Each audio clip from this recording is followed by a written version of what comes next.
ধৈর্যশীলতার পরিচয় দেব। জীবনের সকল জায়গায় ধৈর্যের গুণ আছে যার, সফলতা আছে তার, ধৈর্যের গুণ নাই যার, পরাজয় আছে তার। এই জন্য ধৈর্যের পরিচয় দিয়ে সব কাজগুলো করব। দিনের কাজ করতে গেলেও ধৈর্যের প্রয়োজন, দুনিয়ার কাজ করতে গেলেও ধৈর্যের প্রয়োজন, সকল কাজ করতে গেলেই ধৈর্যের প্রয়োজন। আমার বন্ধুগণ, আদম আলাইহিস সালাতু ওয়াস সালাম যখন জান্নাতের মধ্যে ভালোই ছিলেন, জান্নাত থেকে আল্লাহ রাব্বুল আলামিন যখন বলে দিলেন কুল্লা হাবিতু মিনহা জামিআ, দুজন মিলে তোমরা দুনিয়াতে চলে যাও। দুজন দুনিয়াতে চলে আসলেন, কি পরিমাণ ধৈর্যের পরিচয় দিলেন। কতদিন চলে গেল, চোখের পানিতে পানিতে সয়লাব হয়ে যাচ্ছে, কাঁদতেছেন বারবার, ধৈর্যের পরিচয় দিয়ে বলছেন আল্লাহ ফাযাল্লাহুমা শাইতান, শয়তান পদস্খলন করে দিয়েছে, আল্লাহ তুমি আমারে মাফ করে দাও। আদমও কান্দেন, হাওয়াও কান্দেন, আমাদের আব্বা আম্মা কেঁদেছেন দুনিয়াতে এসে।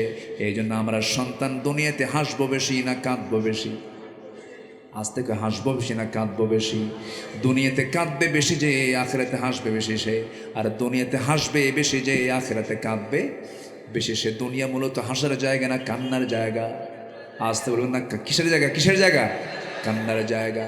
আদম আলাইহিস সালাতু ওয়াস সালাম যে দোয়া করেছেন, তার স্ত্রীকে নিয়ে আম্মাকে নিয়ে যে দোয়াটা করেছেন, সবাই আমার সঙ্গে ঠোঁট মিলিয়ে মিলিয়ে বলুন, রব্বানা যালামনা আনফুসানা ওয়া ইল্লাম তাগফির লানা ওয়া তারহামনা লানাকুনান্না মিনাল খাসিরিন। আমাদের জাতির পিতা ইব্রাহিম আলাইহিস সালাতু ওয়াস সালাম কি ধৈর্যের পরীক্ষা দিয়েছেন, কি পরীক্ষা না তার জীবনে এসেছে। জন্ম থেকে নিয়ে মৃত্যু পর্যন্ত শুধু পরীক্ষার পরীক্ষা, একটা না একাধিক পরীক্ষা, অনেক পরীক্ষা করা হয়েছে। সমস্ত পরীক্ষায় তিনি ফার্স্ট ক্লাস ফার্স্ট হয়েছেন, কখনো ফেল মারেন নাই। ওয়া ইযি বাতালা ইব্রাহিম রাব্বুহু বিকালিমাতিন ফাতাম্মাহুন, প্রত্যেকটা পরীক্ষায় তিনি পাশ করেছেন। আমার বন্ধুগণ, ইব্রাহিম আলাইহিস সালাতু ওয়াস সালামের সবচাইতে বড় পরীক্ষা ছিল, সেই পরীক্ষা সবার কম বেশি জানা আছে। একজন নবীকে আগুনে পুড়ে মেরে ফেলার সিদ্ধান্ত হয়েছিল, সেই নবীর নাম কি বলেন? বলেন সেই নবীর নামটা কি বলেন?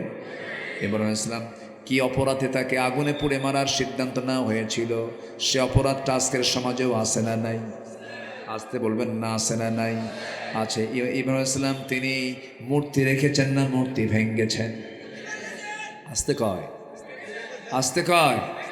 মূর্তি রেখেছেন না মূর্তি ভেঙ্গেছেন? কিন্তু তার সন্তান আমরা বাড়ির ড্রয়িং স্পেসে জায়গায় জায়গায় মূর্তি ভাঙ্গি না মূর্তি রাখি। এটা কেন হবে?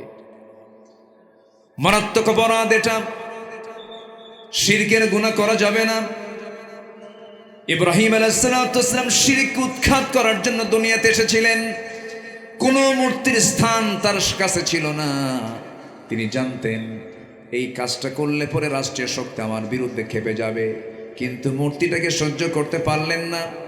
মূর্তিগুলোকে ভেঙ্গে যখন চুরমার করে ফেললেন, আগুনে ফেলার সিদ্ধান্ত হয়ে গেল। ইব্রাহিম আলাইহিস সালাতু ওয়াস সালাম হাসি মুখে বরণ করে নিলেন, আগুনে তোমরা নিক্ষেপ করো, বাতিল শক্তির কাছে মাথা নত করবো না। ধৈর্য আছে না নাই? আসতে বলবো না, ধৈর্য আছে না নাই? ধৈর্য আছে। সবাই মিলে পরামর্শ দিলে, ইব্রাহিম তুমি মাফ চেয়ে নাও, ক্ষমা চেয়ে নাও, রাষ্ট্রপতির কাছে তুমি আত্মসমর্পণ করো, ক্ষমা চেয়ে নাও, তোমাকে ক্ষমা করে দেওয়া হবে। ইব্রাহিম আলাইহিস সালাম বললেন, একমাত্র আত্মসমর্পণ করব তার কাছে। ইন্না সালাতি ওয়া নুসুকি ওয়া মাহইয়ায়া ওয়া মামাতি লিল্লাহি রাব্বিল আলামিন।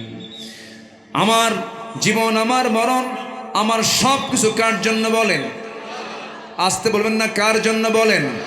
ইব্রাহিম আলাইহিস সালাতু ওয়াস সালামকে যখন আগুনে নিক্ষেপ করা হলো, তিনি নিজের চোখে দেখতে পেলেন বাপ পর্যন্ত সহযোগিতা করে তাকে আগুনে ফেলে দিল।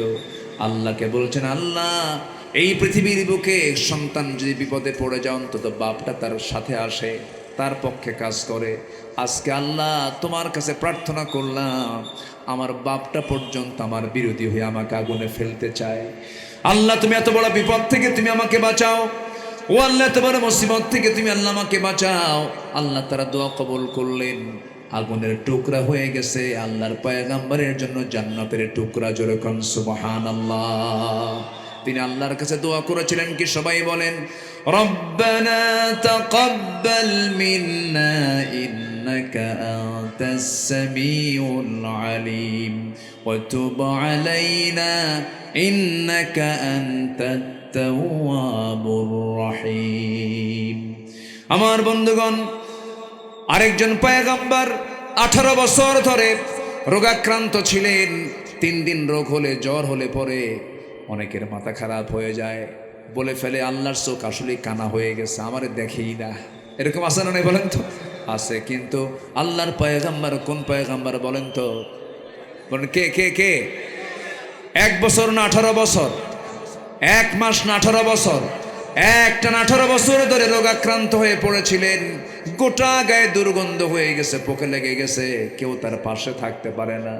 কিন্তু একটা বারের জন্য মনক্ষুণ্ণ হলেন না, ধৈর্যের পিরামিড হয়ে থাকলেন। কি পরিমাণ ধৈর্যের পরিচয় দিলেন! সবশেষ বললেন, রব্বিয়ান্নি মাসসানিয়াদ-দুররু ওয়া আনতা আরহামুর রাহিমিন। আল্লাহর কাছে প্রার্থনা করলেন, আল্লাহ প্রার্থনা মঞ্জুর করে দিলেন।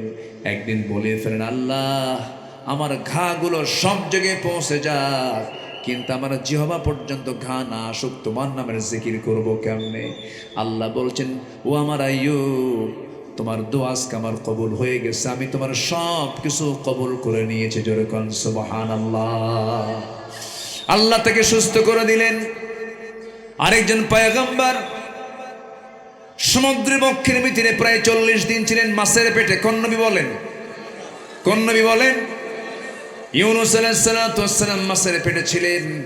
সেই নবীজি যখন বিপদে পড়ে গেলেন, সেই বিপদে পড়ে কার জিকির করেছেন? আজ তো কার জিকির করেছেন? ধৈর্য আছে না নাই? আসতে বলুন না, ধৈর্য আছে না নাই? ধৈর্যের পরিচয় দিয়ে সেই জায়গায় তিনি বলেছেন, যারা পারেন ঠোঁট মিলিয়ে বলুন, লা ইলাহা ইল্লা আনতা সুবহানাকা ইন্নী কুনতু মিনাজ জালিমিন। ধৈর্যশীল হতে হবে। সর্বশেষ আমার নবীর কথা না বললে কেমন হয়? আমার নবী ছিলেন সবকিছুর পরিপূর্ণ। আল্লাহু আকবার বলেন। তিনি পরিপূর্ণতার রূপ দিয়েছেন। আমার নবীজি ছিলেন এমন ধৈর্যশীল মানুষ। মুসা আলাইহিস সালাতু ওয়াস সালাম রাগের ঠেলায় মাঝে মাঝে বলতেন, আল্লাহ আযাব দিয়ে গজব দিয়ে শেষ কর আমার উম্মতরে। বলেন নাই? বলেন নাই? বলেন নাই? বলেন নাই? আযাব গজব দিয়ে শেষ করো। নূহ আলাইহিস সালাতু ওয়াস সালাম বলেছেন, আল্লাহ তুমি এদেরকে শেষ করে দাও। মহাপ্লাবন চলে এলো, অনেক লোকের মৃত্যু হয়ে গেল। কিন্তু আমার নবীজি সারা জীবনে 2-1টা বার ছাড়া কোনো কোথাও তিনি লানত দেন নাই, অভিসম্পাদ দেন নাই, বদদোয়া দেন নাই। তায়েফে মার খেয়েছেন, তায়েফবাসীর জন্য বদদোয়া দিয়েছেন না নেক দোয়া দিয়েছেন? আসতে কয় কি দিয়েছেন? ধৈর্য আছে না নাই? আসতে বলুন না, ধৈর্য আছে না নাই? ধৈর্য আছে। ধৈর্যশীল ব্যক্তির পুরস্কার হলো জান্নাত। আমার নবীজি মক্কার মাটিতে মার খেলেন, ধৈর্যের পরিচয় দিলেন। আমার বন্ধুগণ, ছোট্ট একটা ইতিহাস মনে পড়ে গেল, একটু বলি। বলবো। আমার নবীজি মক্কায় তখন, আমার নবীজির সারা জীবনের বন্ধু আবার শ্বশুর হয়েছিলেন শেষ জীবনে এসে, আবার 3 বছরের ছোট বড়। আমার নবীজি মেরাজ থেকে এসে যার কাছে বলেছিলেন প্রথম আমি মেরাজ করেছি, সর্বপ্রথম বিশ্বাস করেছেন যে সাহাবী, তার নাম কি বলেন? কার নাম বলেন? কি নাম? সাইয়েদনা আবু বকর সিদ্দিক রাদিয়াল্লাহু তাআলা আনহু। আমার নবীজি তার বাড়িতে আছেন। মক্কার ঘটনা, সাইয়েদনা আবু বকর সিদ্দিক রাদিয়াল্লাহু তাআলা আনহু সেই সময় নামাজ ফরজ হয়ে গেছে, হারামের মধ্যে ঢুকলেন, নামাজ শুরু করতেছেন। অথবা সাইবা মুগিরা ওয়ালিদ কাট্টা কাফেরগুলো তাকে দেখে ফেলেই অতর্কিত হামলা করে ফেললো, জমিনে ফেলে দিল, নাকের উপরে খড়ম জুতা দিয়া একটা চাপা দিল, নাক বেয়ে ফিঙ্কি দিয়ে রক্ত পড়া শুরু হয়ে গেল, নাক মোচা হয়ে গেল, সেন্সলেস হয়ে পড়ে থাকলেন। অথবা সাইবা মুগিরা তারা সবাই মনে মনে ভাবলো কুহাফার ছেলে আবু বকর বুঝে মারা গেছে, সেন্সলেস হয়ে পড়ে আছেন, সব চলে গেছে। যখন তারপরে তার সেন্সটা ফিরে এসেছে, সেন্স ফিরিয়ে দেখেন গড়ে গড়ে নাক দিয়ে রক্তগুলো পড়তেছে, শরীরটা দুর্বল হয়ে গেছে। সাইয়েদনা আবু বকর মনে মনে চিন্তা করলেন, আমাকে তো মারলো, এই সমস্ত দুষ্টগুলো নবীর বাড়ির দিকে গেল কিনা। নিজের দিকে কোনো খেয়াল নাই, নবীর দিকে খেয়াল সৃষ্টি হয়ে গেছে। সোজা নবীর দরবারে চলে গেছেন। দরজার সামনে গিয়ে দরজায় নক করে বলছেন, ইয়া রাসূলুল্লাহ, আমি আবু বকর, দরজা খুলুন। আমার নবীজি দরজা খুললেন। দরজা খোলা মাত্রই তিনি রক্তাক্ত চেহারা দেখে বলছে, আবু বকর, এমন অবস্থা হয়েছে কেন? সঙ্গে সঙ্গে তিনি বলছেন, হুজুর, সেজদা দিয়েছি, উতবা সাইবা মুগীরা আমার নাকটা বোচা করে দিয়েছে, আমাকে সেন্সলেস করে রেখেছিল। আল্লাহ আমাকে হুঁশ ফিরায় দেওয়ার সঙ্গে সঙ্গে আপনার কথা মনে হয়ে গেছে, হুজুর, আমার জীবন চলে যায়, চলে যাক, আপনার গায়ে একটা আঁচড় না লাগুক। আমার নবীজি দারুণ খুশি হয়ে গেলেন। রাসূল বলছেন, আবু বকর, কিছু বলতে চাও নাকি? বলো। হুজুর, মক্কার হাওয়া ভালো না, চোরাগুপ্ত হামলা শুরু হয়ে গেছে, আমরা মক্কার বাইরে চলে যাই। রাসূল বলছেন, আবু বকর, তোমার শরীর থেকে যে পরিমাণ রক্ত ঝরতেছে, তোমার তো খাবারের প্রয়োজন, চলো আমরা বাইরে চলে যাই। মক্কার বাইরে চলে গেলেন। মক্কার বাইরে গিয়ে আমার নবীজি বন্ধু আবু বকরের জন্য তিনি খুঁজতেছেন কিছু খাবার, কিন্তু কোথাও কোনো খাবার নাই। মেষের পাল খুঁজলেন, পেলেন না। উটের পাল খুঁজলেন, পেলেন না। ছোট্ট একটা ছাগল পাল দেখলেন, একজন রাখালকে তার পাশে দেখলেন, রাখালকে ডাক দিয়ে বলছে, রাখাল, একটা সাগি দেবে নাকি? কেন, কি করবেন? সাগিটার দুধ দহন করে বন্ধুকে খাওয়ায় দেবে, বন্ধু আমার রক্ত শূন্যতায় ভুগতেছে। রাখাল বলছে, পারবো না দিতে, কারণ এই ছাগলগুলোর মালিক তো আমি নই। আমি যদি এখান থেকে একটা সাগি দিয়ে দিই, আমানতের খেয়ানত হয়ে যাবে, আমার দায়িত্ব পালনের সম্পূর্ণ ব্যর্থতার পরিচয় হবে, আমি এটা করতে পারবো না। আমার নবীজি ওই রাখালের কথাগুলো শুনে খুব খুশি হয়ে মনে মনে চিন্তা করে, আরে এই মরুর অঞ্চলের এই একটা রাখালের মধ্যে ইমান নাই, কিন্তু ইমানের গুণ আছে। আর আমাদের সমাজে ইমান আছে, কিন্তু ইমানের কোনো গুণ নাই। আমার নবীজি খুশি হয়ে গেলেন।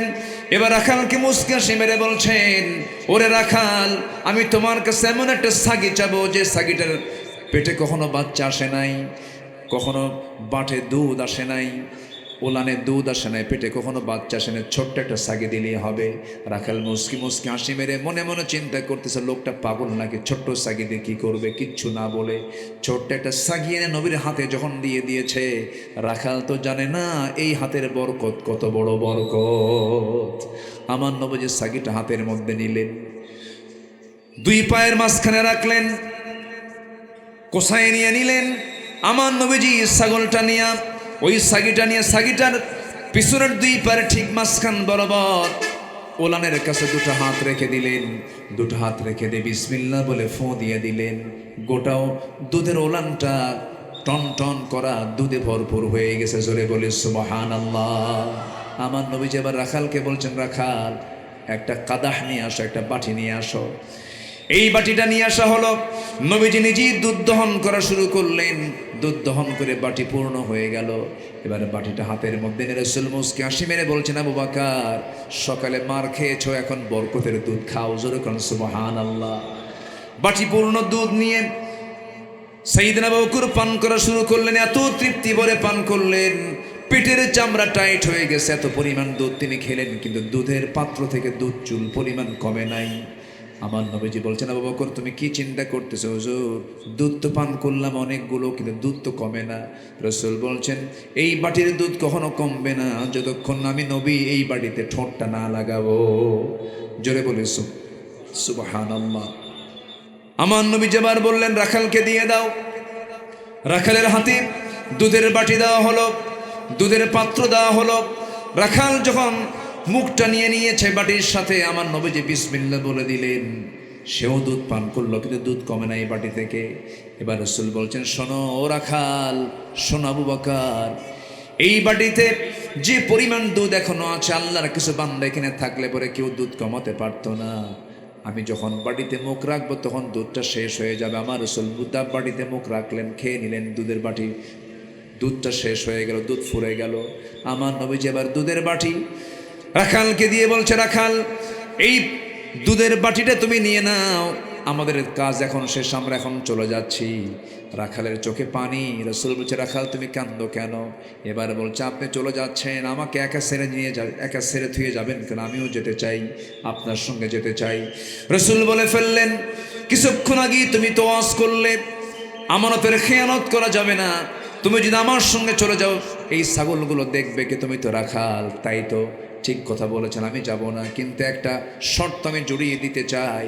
আপনাকে যখন ছোট্ট ছাগিটা দিলাম, আপনি ওলানের কাছে গিয়ে দুটো হাত রাখলেন, আপনি কি যেন দোয়া পড়লেন, ওই দোয়াটা আপনি আমাকে শেখায় দিবেন। আমার শেখা দারুণ প্রয়োজন, কেন কি করবা তুমি? এবার বলতেছে ওই দোয়াটা মাঝে মাঝে আমি শিখে মাঝে মাঝে এই দোয়াটা পড়বো আর ওলান থেকে দুধ পান করে খাবো। আল্লাহু আকবার বলে। আমার নবীজি বলছেন, ও রাখাল, হাজারবার এই দোয়া পড়লে কোনো লাভ হবে না।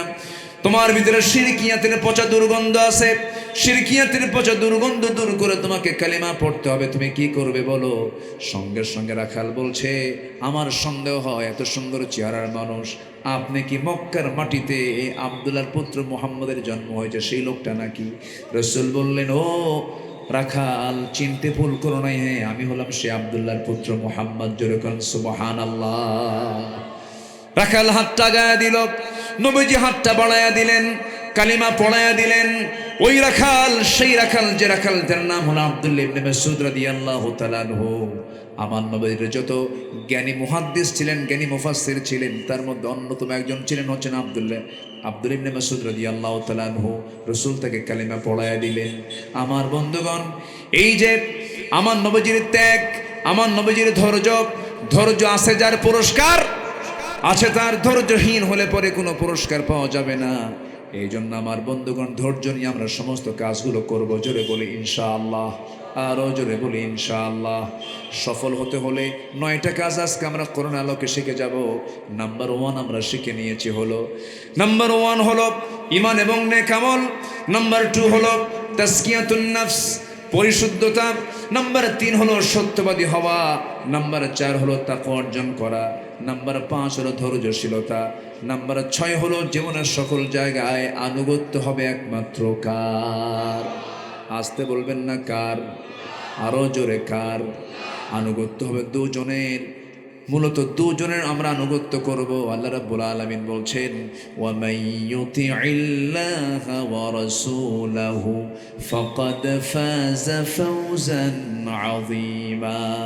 আরেক জায়গায় বলছেন, আতিউল্লাহা ওয়া আতিউর রাসূল ওয়া উলিল আমরি মিনকুম ফাইন তানাযা'তুম ফি শাইইন ফারুদ্দুহু ইলাল্লাহি ওয়ার রাসূল। জোরে বলুন আল্লাহু আকবার।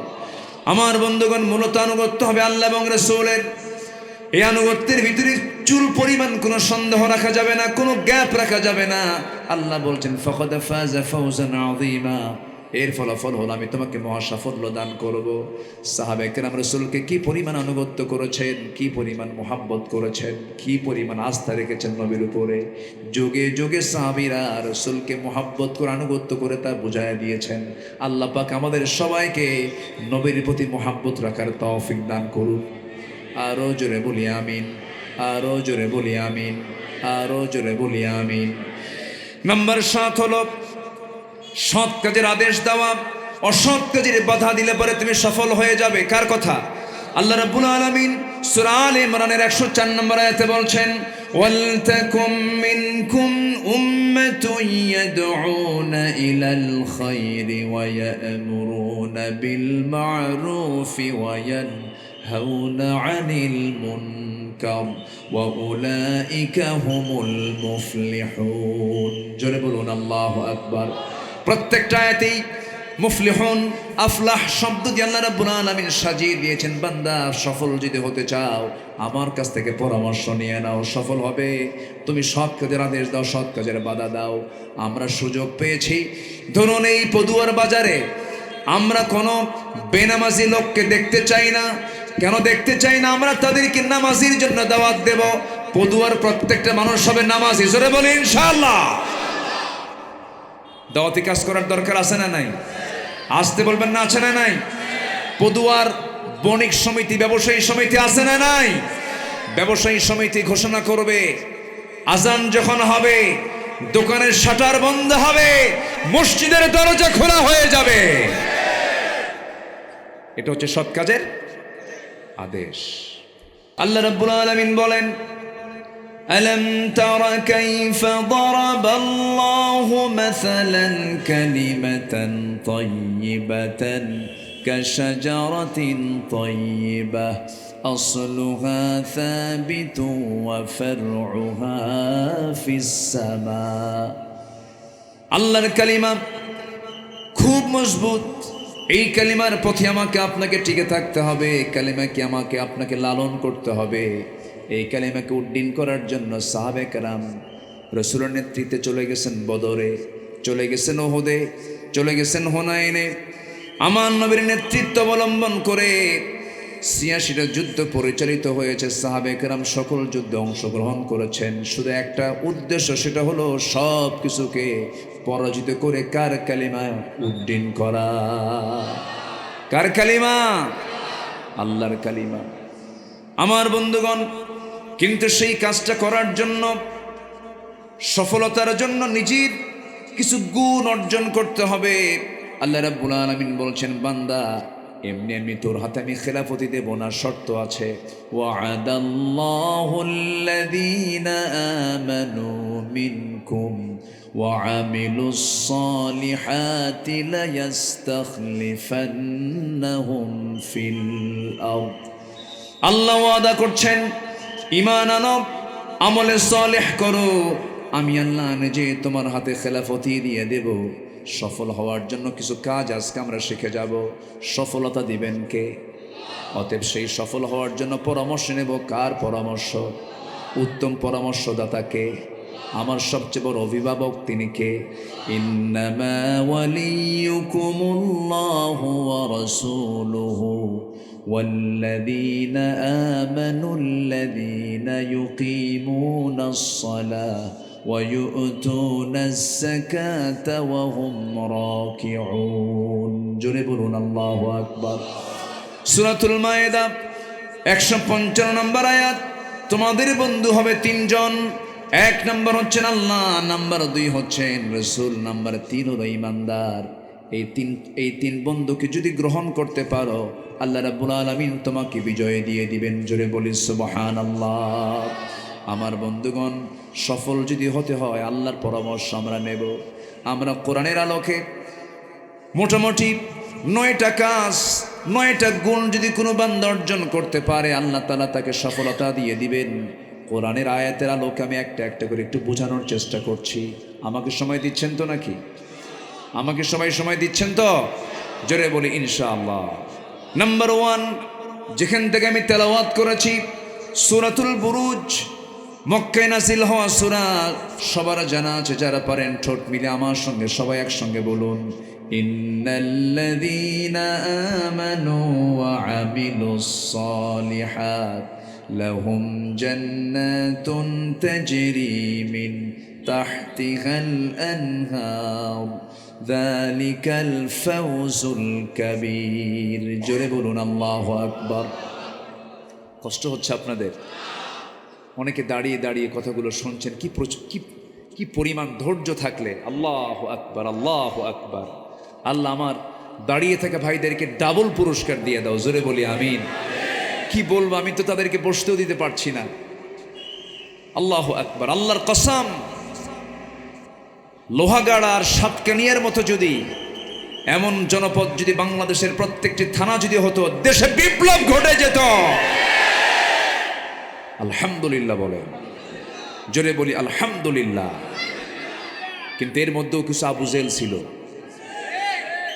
একটা তো নাই, একটা তো হেরে গেছে। ২-১টা থাকবেই তো। রসুল আছেন যেখানে আবু জেহেল, রসুল আছেন যেখানে আবু জেহেল সেখানে। কোরআন পড়ুয়া হাদিস পড়ুয়া লোক যদি বদমাইশ হয়, কোরআনও বোঝে হাদিসও বোঝে, এরপরে যদি বদমাইশ হয়, শয়তান পারবে না শয়তানের সাথে। এটাই প্রবলেম। ঘুমন্ত, প্রকৃত ঘুমন্ত ব্যক্তিকে জাগানো যায়, কিন্তু ঘুমের ভান ধরা ব্যক্তিকে জাগানো যায় না। কি কথা ক্লিয়ার? কথা বোঝা গেল? 16 বছর বহু তেল মারা নেতা দেখেছি, তেলবাজ হুজুর দেখেছি, গণজাগরণ মঞ্চে গিয়ে বলে, আমি আমার জীবনের শ্রেষ্ঠ কাজ আজকে করতে পারলাম। তার নামের আগে শাইখুল হাদিস না বললে নাকি গুনাহ হয়। সম্মানিত ভাইয়েরা, সম্মানিত বন্ধুগণ,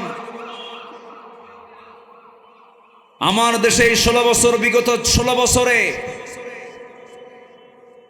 এমন আলেম উলামাও সময় কাটিয়েছেন যাদের গায়ে একটা আঁচড় লাগে নাই, মামলা তো দূরের কথা, একটা গায়ে আঁচড়ও লাগে নাই। কিন্তু দিন শেষে ওই সমস্ত লোকগুলোই আবার চোরের মায়ের বড় গলা। এদেশে একটি দল, যে দলের মামলা ছিল হলো 30 লক্ষ, আর 90 লক্ষ ছিল তার আসামি। ইস্পাত কঠিন সিদ্ধান্ত নিয়ে দাঁড়িয়েছিল, বাতিল শক্তির কাছে মাথা নত করে নাই। বাতিলরা সেই দিকেই নজর দিয়েছিল। অনেক লোভনীয় প্রস্তাব দেওয়া হয়েছিল আল্লামা সাঈদীকে। উনি বলেছিলেন, দুনিয়ার সকল কিছু আমার সামনে হাজির করা হোক, আমি কাউকে চাই না, আমি আমার আল্লাহকে পেতে চাই। 2009 সালে আমার জীবনের প্রথম হজের সফর। সেই হজের সফরে, জীবনের শেষ সফর হজের ছিল হলো আল্লামা সাঈদ রাহিমাহুল্লাহ। একই বছর উনিও হজে গেছেন, জীবনের শেষ হজ। ওই সময় ট্রাইব্যুনাল গঠন হচ্ছিল, মামলা প্রস্তুত হচ্ছে। বলা হলো, হুজুর আপনি না গেলেই ভালো হয়, দেশে মামলা হবে, জেল খাটতে হবে। উনি একখান মুস্কি হাসি মেরে বললেন, আমার দল, আমার নেতা, আমার কর্মীগুলো মানবেতর জীবন যাপন করবে, জেল খাটবে, আর আমি আরামে বিদেশে থাকব। এই আদর্শ আমার রাসূল শিখায় নাই। উনি দেশে ফিরেছেন, কারাবরণ করেছেন। 13টি বছর তার উপরে যে অত্যাচারগুলো করা হয়েছে, যারা জেলে গেছেন, জেল খাটা সহজ, সেল খাটা সহজ না, দারুণ জটিল জায়গা। আল্লাহ পাক আমাকেও নিয়েছিলেন, আমিও ঢুকছিলাম, চুরি করে না, কোরআনের হক কথা বলতে গিয়ে আমাকে ধরে নিয়ে গেছে। আল্লামা সাঈদী শেষ পর্যন্ত টিকে ছিলেন, বাতিল শক্তির কাছে হার মানেন নাই। শেষ পর্যন্ত তারা কোনো সুযোগ না পেয়ে 13 আগস্ট 2023-এ চিকিৎসার নাম করে সুস্থ মানুষকে ধরে নিয়ে জেলখানা থেকে হসপিটালে ভর্তি করিয়ে পয়জনিং করে, বিষ প্রয়োগ করে তাকে হত্যা করা হয়েছে। তাফসীর মাহফিলের এই প্ল্যাটফর্ম থেকে জানান দিতে চাই, যে কুচক্রী মহল একজন কিংবদন্তি আলেমের এমন হত্যার ষড়যন্ত্র করেছে, অবিলম্বে তাদেরকে চূড়ান্ত শাস্তি নিশ্চিত করা হোক। রাজি আছেন কারা কারা? হাত উঁচু করে দেখান।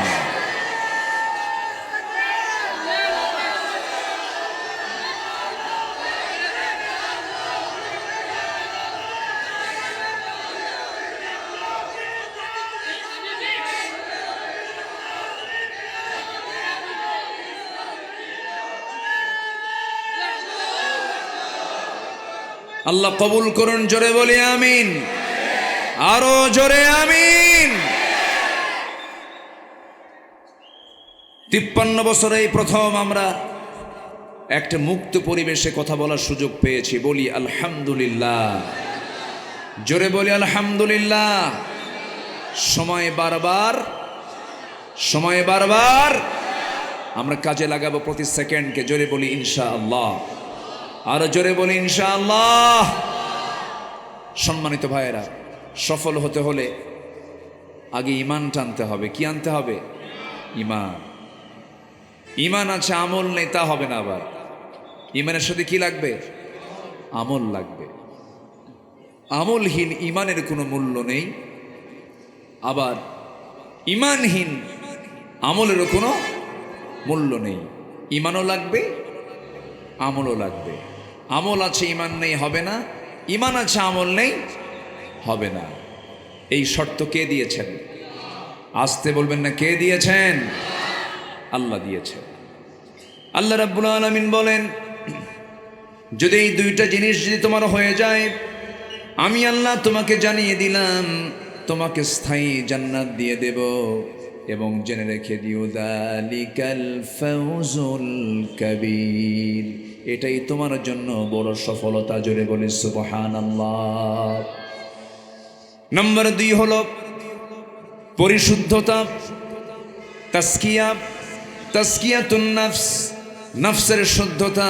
কোন লোকটা সফল? কোরআন জবাব দিতেছে, ক্বাদ আফলাহা মান তাযাক্কা ওয়া যাকারা ইসমা রাব্বিহি ফাসাল্লা বাল তু'থিরুনাল হায়াতাদ দুনিয়া ওয়াল আখিরাতু খায়রুন ওয়া আবকা। আরেক জায়গায় বলছেন, ক্বাদ আফলাহা মান যাক্কাহা ওয়া ক্বাদ খাবা মান দাসসাহা। জোরে বলুন আল্লাহু আকবার। প্রকৃত সফল তো সেই যে শুদ্ধ হতে পেরেছে, নফসের শুদ্ধতা আনতে পেরেছে। আমার বন্ধুগণ, শুদ্ধতা কাকে বলে?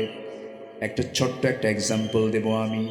ওমরের নাম শুনছেন তো সবাই নাকি? আজকে আমার দাওয়াতদাতা যিনি, তার নাম ওমর। কই ওমর ভাই, কই গেল? আহারে, অনেকদিন আগে এক মাহফিলে বললাম, ওমর রে চিনেন কে কে? সামনে থেকে এক ছোট্ট বাচ্চা দাঁড়ায় বলে, হুজুর আমি চিনি। কে? আমাদের বাড়ির দোতলায় ভাড়া থাকে। এই ওমর সেই ওমর নয়, লোহাগড়ার ওমর নয়। এই ওমর সেই ওমর যার নাম শুনলে শয়তান পর্যন্ত ভয় পেত। এই ওমর সেই ওমর যার নাম শুনলে রোম পারস্য থরথর করে কাঁপত। সাইয়েদনা ওমর কখনো প্রোটোকল নিয়ে চলতেন না। তার জীবনটা আসলে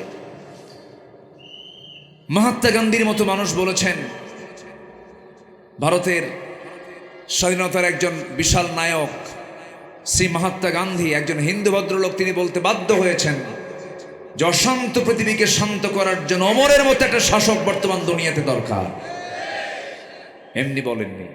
সাইয়েদনা ওমর কি ছিলেন! আল্লাহু আকবার।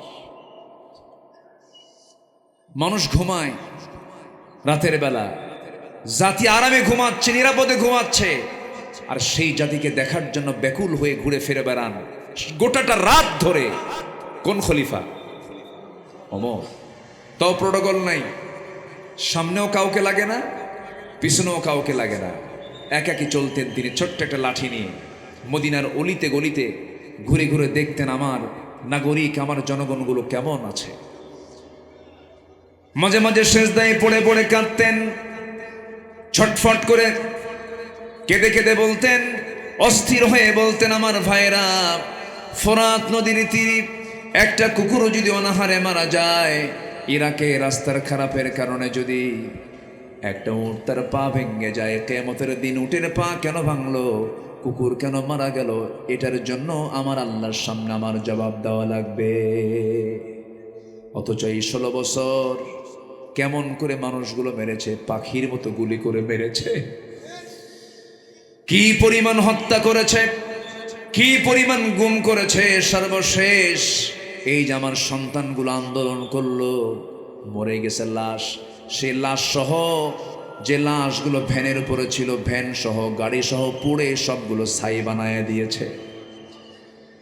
আমার বন্ধুগণ, আয়না ঘর বানিয়েছে, কি করে নাই? আমার বন্ধুগণ, ওই ফেরাউন যেমন তার ক্ষমতাকে পাকাপোক্ত করার জন্য জীবন্ত মার পেট চিরে সন্তান বের করে মাকেও মেরেছে, সন্তানকেও মেরেছে, ঠিক তেমনি নিজের ক্ষমতাকে পাকাপোক্ত করার জন্য 16 বছর তারা হত্যার পর হত্যা করেছে।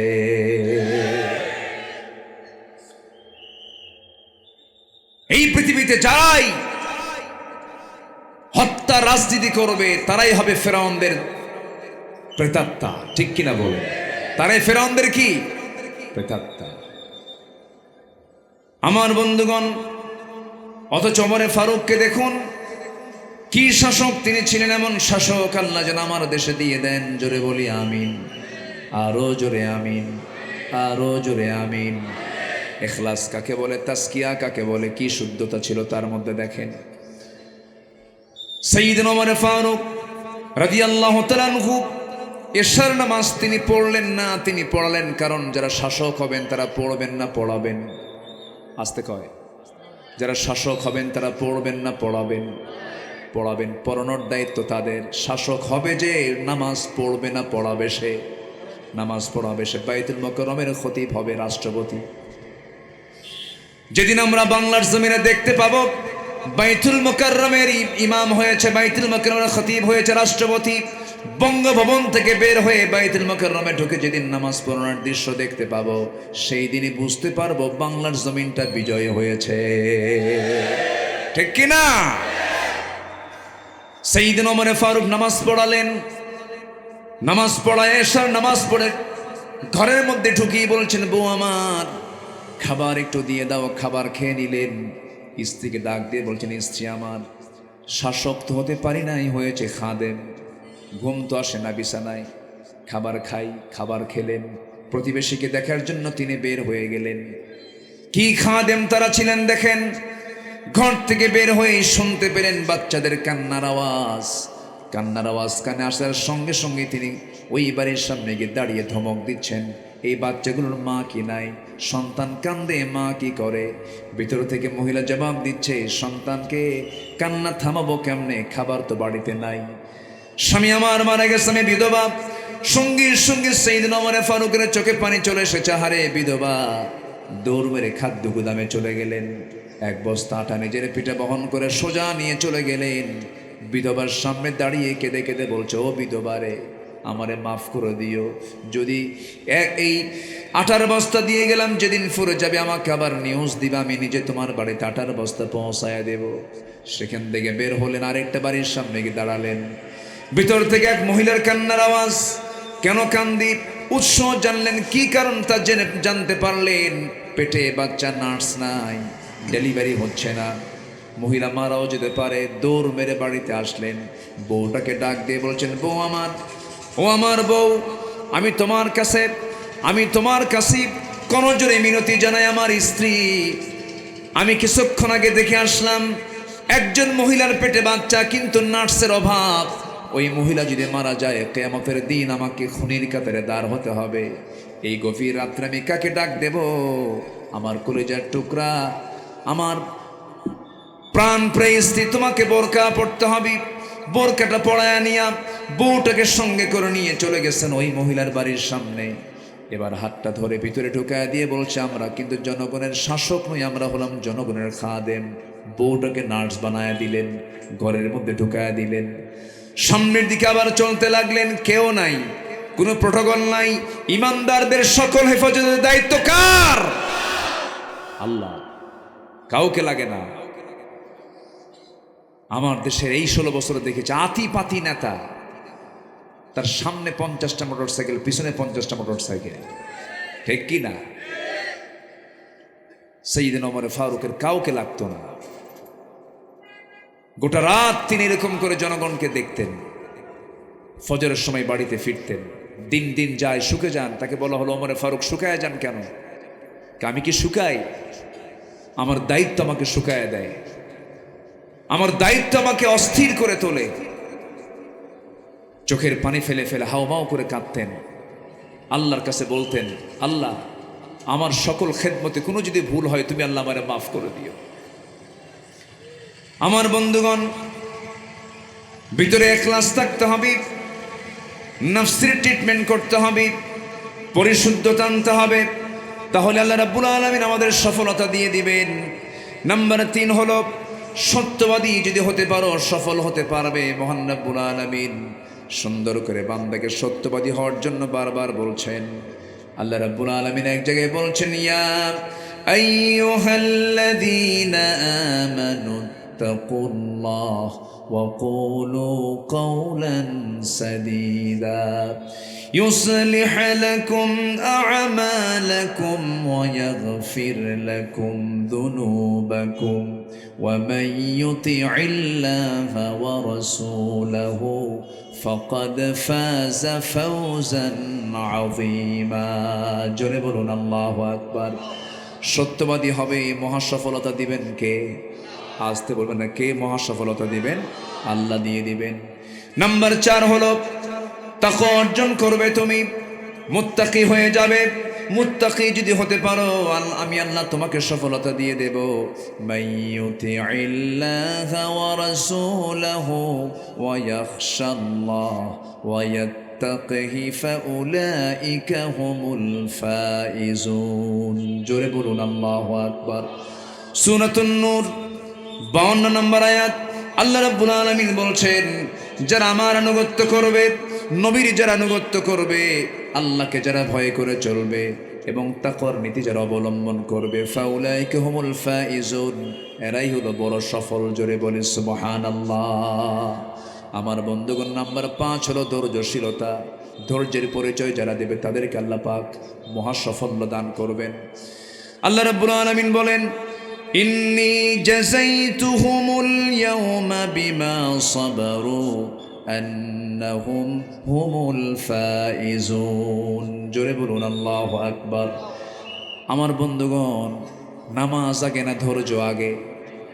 আসতে কয়, বলেন নামাজ আগে না ধৈর্য আগে?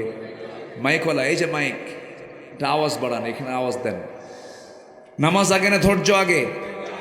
ধৈর্য আগে। বিয়া আগে না ধৈর্য আগে? হ্যাঁ, কিছুই কয় না। বিয়া আগে না ধৈর্য আগে? আচ্ছা, আমি জানি আপনি খান নাই, একটু ক্ষুধা লাগছে। জি, কথা বললে প্রচণ্ড ক্ষুধা হয়। আমার শরীয়ত ভাইকে অনেকক্ষণ আটকে রাখছিলাম, যে আবার আসবেন তিনি, বসেন। বলেন তো সবাই, বিয়া আগে না ধৈর্য আগে? ধৈর্য আগে।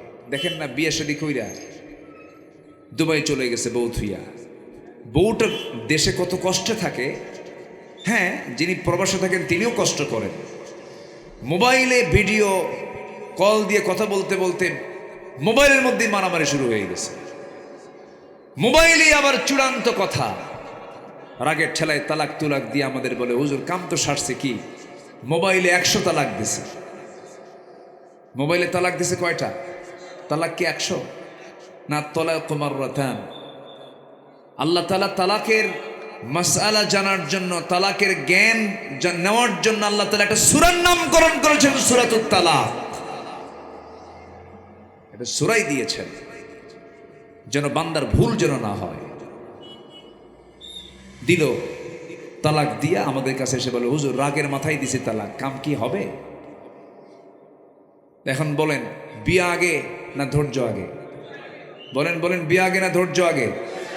স্বামী স্ত্রীর মধ্যে দ্বন্দ্ব হয়েছে, এই দ্বন্দ্ব লেগেছে, এর মধ্যে স্বামী অথবা স্ত্রী এই দ্বন্দ্ব যখন চূড়ান্ত আকার ধারণ হলো, এই দুইজনের মধ্যে সবচেয়ে বেশি ধৈর্য ধরবে কে?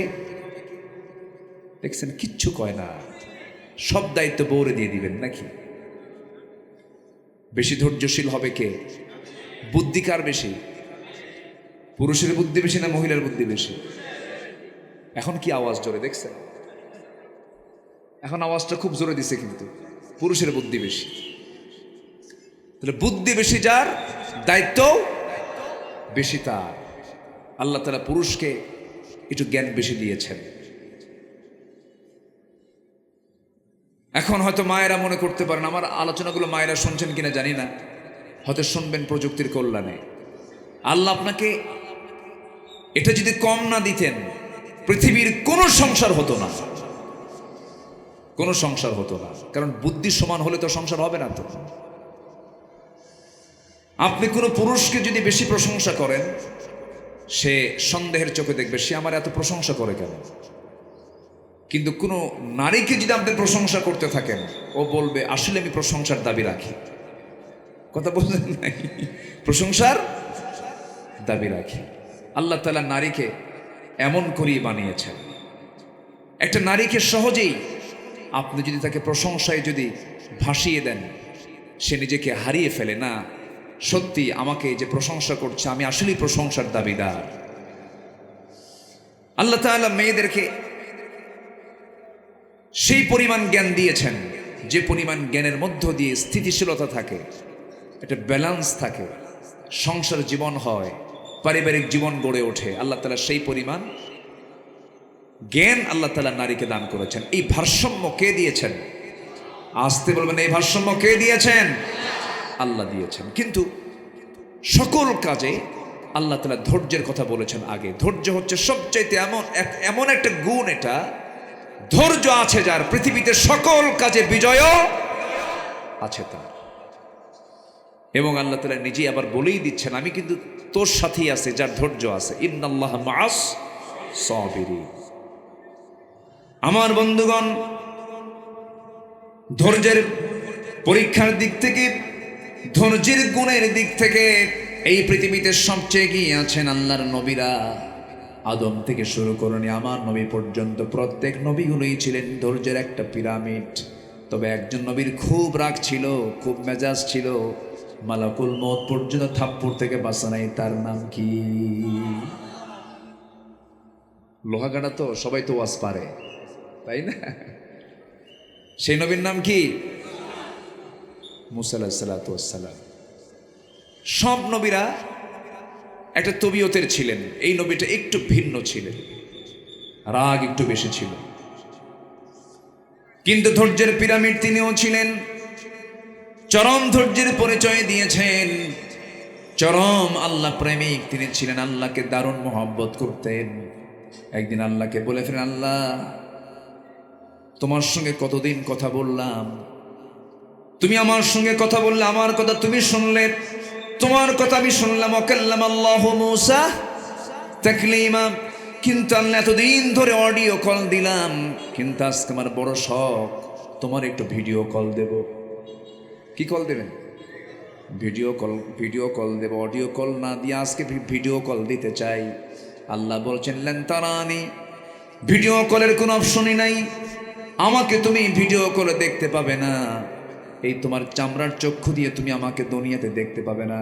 কিন্তু তিনি বলে ফেলেন, আল্লাহ চেষ্টা করি। কি করি? চেষ্টা করি। লান তারানি, লান শব্দ প্রয়োগ করার পরে তো আর কিচ্ছু থাকে না, এরপরেও তিনি বলছেন না, আমি তোমাকে দেখবই। আল্লাহ বলেন, তুর পাহাড়ে চলে আয়। মূসা আলাইহিস সালাম মুস্কি মুস্কি হাসি মেরে বলছেন, আল্লাহ এমন পাহাড়ের নাম নিলা যে পাহাড়টা আমার বাড়ি থেকে 800 মাইল দূরে। আশপাশে কত পাহাড় ছিল, সেই সমস্ত পাহাড়ের নাম না নিয়ে তুমি তুর পাহাড়ের নাম নিয়েছ। ভাবছো আমি দূরে বলে যাব না? আমি মুসা শেষরাও কম না, আমি সেখানেই যাব। জোরে কোন সুবহানাল্লাহ। গেছেন না তিনি? গেছেন না? চলে গেছেন। কোন ভাইকে রেখে গেছেন বলেন? বলেন বলেন, কোন ভাইকে রেখে গেছেন? হারুন আলাইহিস সালাতু ওয়াস সালামকে রেখে গেছেন। ভাই তুমি আমার কওমদেরকে দেখো। মূসা আলাইহিস সালাতু ওয়াস সালাম চলে গেলেন আল্লাহকে দেখার জন্য। বড় তার আশা, দেখতে পেলেন না, কারণ এই চর্মচক্ষু দিয়া পৃথিবীর কোনো মানুষ আল্লাহকে দেখতে পাবে না। আল্লাহকে দেখার জন্য যে যোগ্যতার প্রয়োজন, সেই ফিটনেস, এই যোগ্যতা এই দেহের মধ্যে নাই। আল্লাহকে দেখতে হলে জান্নাতের প্রয়োজন হবে। আল্লাহ রাব্বুল আলামিন বলেন, বান্দারে তোর আমার সঙ্গে জান্নাতে সাক্ষাৎ করবি। পূর্ণিমা রাতের চাঁদ যেমন সম্পূর্ণ স্পষ্ট উজ্জ্বল দেখা যায়, যে বান্দা জান্নাতে যাবে, জান্নাতের মধ্যে 1 নাম্বার প্রাপ্তি হলো বান্দা আল্লাহকে তৃপ্তি সহকারে দেখতে পাবে। জোরে বলি সুবহানাল্লাহ। সবাইকে দেখতে চান নাকি?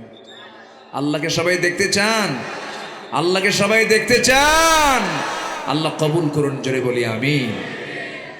আল্লাহ আমাকে বেশি ভালোবাসেন না আমি আল্লাহকে বেশি ভালোবাসি? বলেন, ভালো করে চিন্তা করে রাখুন। আমি আল্লাহকে বেশি ভালোবাসি না আল্লাহ আমাকে বেশি ভালোবাসেন? আল্লাহু আকবার। আল্লাহ আমাকে সবচেয়ে বেশি ভালোবাসেন, আল্লাহ আমাকে সবচেয়ে বেশি আদর করেন। পৃথিবীর সব ভালোবাসা, পৃথিবীর সব মায়া মহব্বতের ভিতরে গিভ এন্ড টেক আছে। বউকে দিবেন না, বউ থাকবে না। সন্তানকে দিবেন না, সন্তান থাকবে না। দুর্ব্যবহার করবে, আপনি বিপদে পড়ে যাবেন, আপনার থেকে সব চলে যাবে। পৃথিবীর কেউ আপনাকে নিঃস্বার্থভাবে কোনো কিছুই দেবে না, সবাই আপনার কাছে কিছু চাবে, গিভ এন্ড টেক থাকবে। কিন্তু একমাত্র একটাই ভালোবাসা, একটাই মহব্বত, যেখানে কোনো গিভ অ্যান্ড টেকের কোনো কথা নাই, লেনদেন নাই, একমাত্র নিঃস্বার্থ ভালোবাসা একমাত্র আমার প্রতি কার আছে বলে? কার কার কার কার? আল্লাহ। অথচ আমরা বইয়ের জন্য পাগল হয়ে যাই, সন্তানের সচ্ছলতার জন্য সুদের কারবার, সন্তানের সচ্ছলতার জন্য ঘুষের কারবার, সন্তানের পরিবারের সচ্ছলতার জন্য রাতকে দিন করা, হালালকে হারাম বানায়া রাতকে দিন বানায়া কত কিছু করি। কিন্তু সেই সন্তান, সেই পরিবারের সব আমার প্রকৃত বন্ধু নয়, সবাই স্বার্থের পাগল, স্বার্থের ভালোবাসা। কিন্তু আমার আল্লাহ আমাকে আপনাকে যে পরিমাণ ভালোবাসেন, সেই ভালোবাসা যদি আমরা অর্জন করতে পারতাম, আল্লাহকে যদি ভালোবাসা উপহার দিতে পারতাম, আল্লাহ বলেন বান্দা তুই আমার দিকে হেঁটে হেঁটে আসিস, আমি তোর দিকে দৌড়ায়া যাই।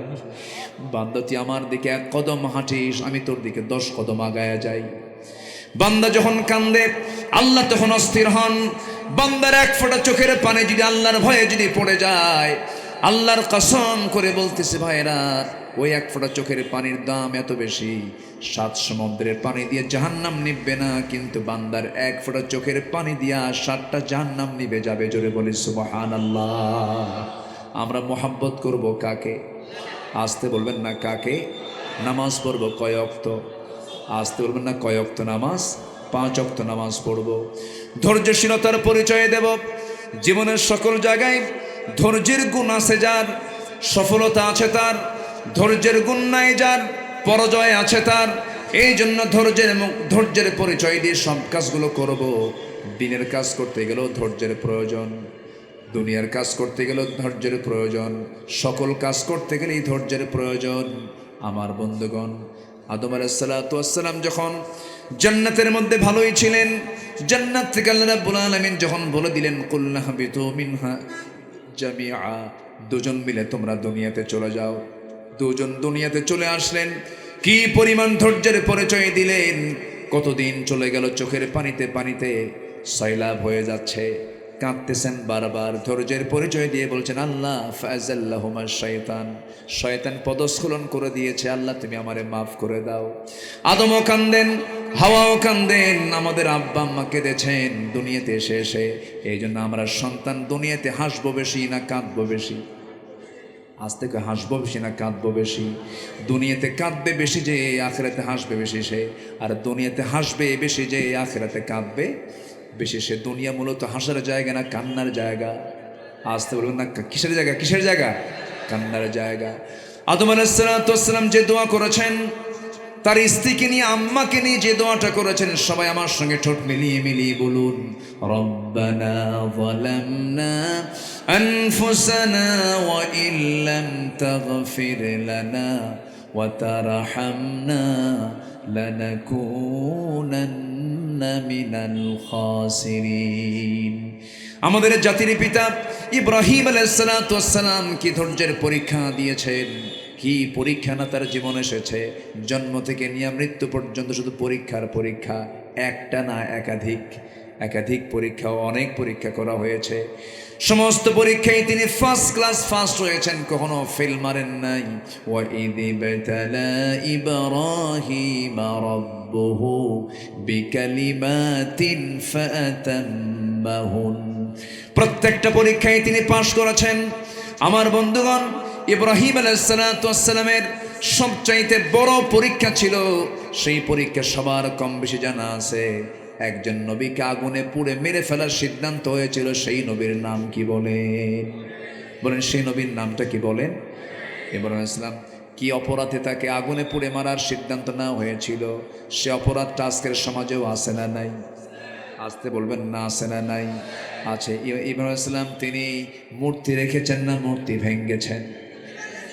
আসতে কয়, আসতে কয়। মূর্তি রেখেছেন না মূর্তি ভেঙ্গেছেন?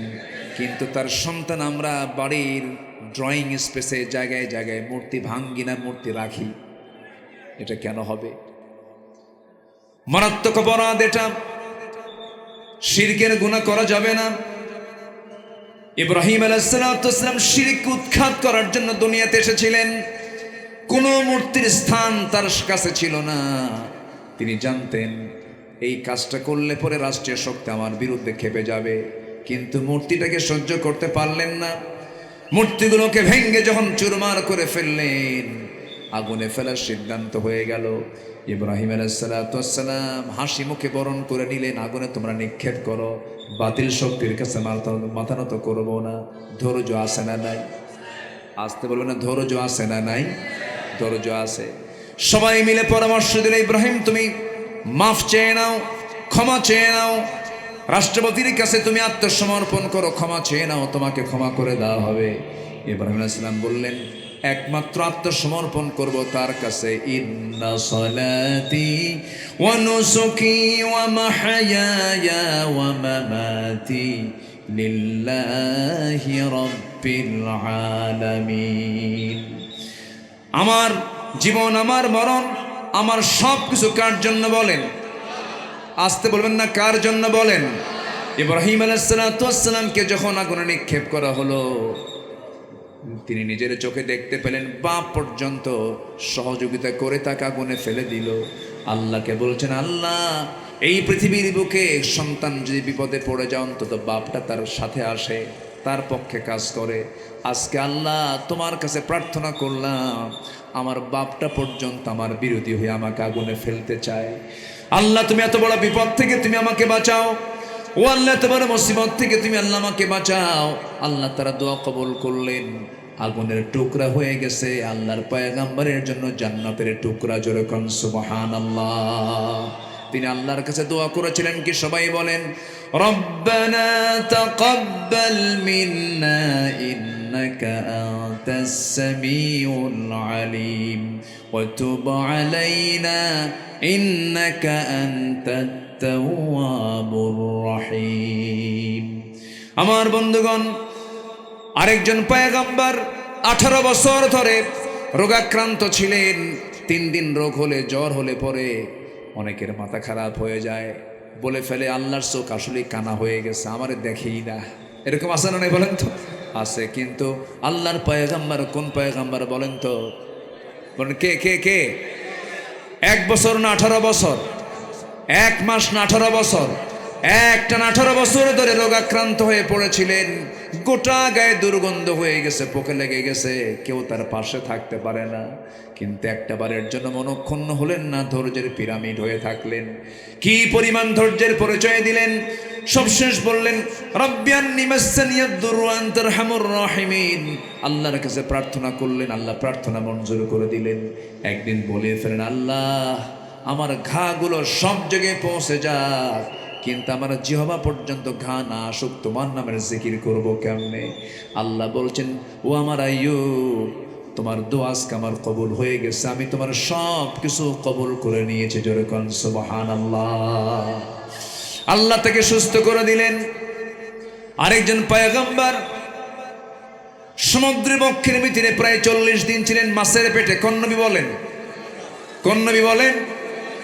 ইউনূস আলাইহিস সালাতু ওয়াস সালাম মাছের পেটে ছিলেন। সেই নবীজি যখন বিপদে পড়ে গেলেন, সেই বিপদে পড়ে কার জিকির করেছেন? আজ তো কার জিকির করেছেন? ধৈর্য আছে না নাই? আসতে বলুন না, ধৈর্য আছে না নাই? ধৈর্যের পরিচয় দিয়ে সেই জায়গায় তিনি বলেছেন, যারা পারেন ঠোঁট মিলিয়ে বলুন, লা ইলাহা ইল্লা আনতা সুবহানাকা ইন্নী কুনতু মিনাজ জালিমিন। ধৈর্যশীল হতে হবে। সর্বশেষ আমার নবীর কথা না বললে কেমন হয়? আমার নবী ছিলেন সবকিছুর পরিপূর্ণ। আল্লাহু আকবার বলেন। তিনি পরিপূর্ণতার রূপ দিয়েছেন। আমার নবীজি ছিলেন এমন ধৈর্যশীল মানুষ। মুসা আলাইহিস সালাতু ওয়াস সালাম রাগের ঠেলায় মাঝে মাঝে বলতেন, আল্লাহ আযাব দিয়ে গজব দিয়ে শেষ কর আমার উম্মতরে। বলেন নাই? বলেন নাই? বলেন নাই? বলেন নাই? আযাব গজব দিয়ে শেষ করো। নূহ আলাইহিস সালাতু ওয়াস সালাম বলেছেন, আল্লাহ তুমি এদেরকে শেষ করে দাও। মহাপ্লাবন চলে এলো, অনেক লোকের মৃত্যু হয়ে গেল।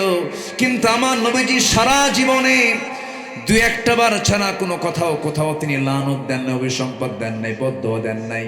তায়েফে মার খেয়েছেন, তায়েফবাসীর জন্য বদদোয়া দিয়েছেন না নেক দোয়া দিয়েছেন? আসতে কয় কি দিয়েছেন? ধৈর্য আছে না নাই? আসতে বলুন না, ধৈর্য আছে না নাই? ধৈর্য আছে। ধৈর্যশীল ব্যক্তির পুরস্কার হলো জান্নাত। আমার নবীজি মক্কার মাটিতে মার খেলেন, ধৈর্যের পরিচয় দিলেন। আমার বন্ধুগণ, ছোট্ট একটা ইতিহাস মনে পড়ে গেল, একটু বলি। বলবো। আমার নবীজি মক্কায় তখন, আমার নবীজির সারা জীবনের বন্ধু আবার শ্বশুর হয়েছিলেন শেষ জীবনে এসে, আবার 3 বছরের ছোট বড়। আমার নবীজি মেরাজ থেকে এসে যার কাছে বলেছিলেন প্রথম আমি মেরাজ করেছি, সর্বপ্রথম বিশ্বাস করেছেন যে সাহাবী, তার নাম কি বলেন? কার নাম বলেন? কি নাম? সাইয়েদনা আবু বকর সিদ্দিক রাদিয়াল্লাহু তাআলা আনহু। আমার নবীজি তার বাড়িতে আছেন, মক্কার ঘটনা। সাইয়েদনা আবু বকর সিদ্দিক রাদিয়াল্লাহু তাআলা আনহু সেই সময় নামাজ ফরজ হয়ে গেছে, হারামের মধ্যে ঢুকলেন, নামাজ শুরু করতেছেন। উতবা, সাইবা, মুগিরা, ওয়ালিদ, কাট্টা কাফেরগুলো তাকে দেখে ফেলেই অতর্কিত হামলা করে ফেললো, জমিনে ফেলে দিল, নাকের উপরে খড়ম জুতা দিয়া একটা চাপা দিল, নাক বেয়ে বেয়ে ফিঙ্কি দিয়ে রক্ত পড়া শুরু হয়ে গেল, নাক মোচা হয়ে গেল, সেন্সলেস হয়ে পড়ে থাকলেন। উতবা, সাইবা, মুগিরা তারা সবাই মনে মনে ভাবলো কুহাফার ছেলে আবু বকর বুঝে মারা গেছে, সেন্সলেস হয়ে পড়ে আছেন, সব চলে গেছে। যখন তারপরে তার সেন্সটা ফিরে এসেছে, সেন্স ফিরিয়ে দেখেন গড়ে গড়ে নাক দিয়ে রক্তগুলো পড়তেছে, শরীরটা দুর্বল হয়ে গেছে। সাইয়েদনা আবু বকর মনে মনে চিন্তা করলেন, আমাকে তো মারলো, এই সমস্ত দুষ্টগুলো নবীর বাড়ির দিকে গেল কিনা, নিজের দিকে কোনো খেয়াল নাই, নবীর দিকে খেয়াল সৃষ্টি হয়ে গেছে। সোজা নবীর দরবারে চলে গেছেন, দরজার সামনে গিয়ে দরজায় নক করে বলছেন, ইয়া রাসূলুল্লাহ, আমি আবু বকর, দরজা খুলুন। আমার নবীজি দরজা খুললেন, দরজা খোলা মাত্রই তিনি রক্তাক্ত চেহারা দেখে বলছে, আবু বকর এমন অবস্থা হয়েছে কেন?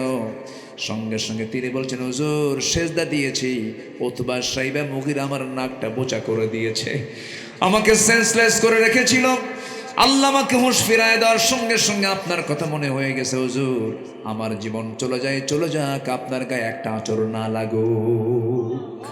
আমার নবীজি দারুণ খুশি হয়ে গেলেন।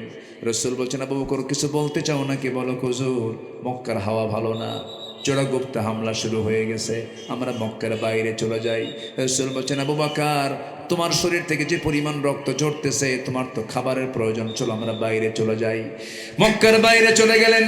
মক্কার বাইরে গিয়ে আমার নবীজি বন্ধু আবু বকরের জন্য তিনি খুঁজতেছেন কিছু খাবার, কিন্তু কোথাও কোনো খাবার নাই। মেষের পাল খুঁজলেন, পেলেন না, উটের পাল খুঁজলেন, পেলেন না, ছোট্ট একটা ছাগল পাল দেখলেন, একজন রাখালকে তার পাশে দেখলেন, রাখালকে ডাক দিয়ে বলছে, রাখাল একটা ছাগি দেবে নাকি? কেন, কি করবেন? ছাগিটার দুধ দহন করে বন্ধুকে খাওয়ায় দেবে, বন্ধু আমার রক্ত শূন্যতায় ভুগতেছে। রাখাল বলছে, পারবো না দিতে, কারণ এই ছাগলগুলোর মালিক তো আমি নই, আমি যদি এখান থেকে একটা ছাগি দিয়ে দিই আমানতের খেয়ানত হয়ে যাবে, আমার দায়িত্ব পালনের সম্পূর্ণ ব্যর্থতার পরিচয় হবে, আমি এটা করতে পারবো না। আমার নবীজি ওই রাখালের কথাগুলো শুনে খুব খুশি হয়ে মনে মনে চিন্তা করে, আরে এই মরুর অঞ্চলের এই একটা রাখালের মধ্যে ইমান নাই, কিন্তু ইমানের গুণ আছে, আর আমাদের সমাজে ইমান আছে কিন্তু ইমানের কোনো গুণ নাই। আমার নবীজি খুশি হয়ে গেলেন।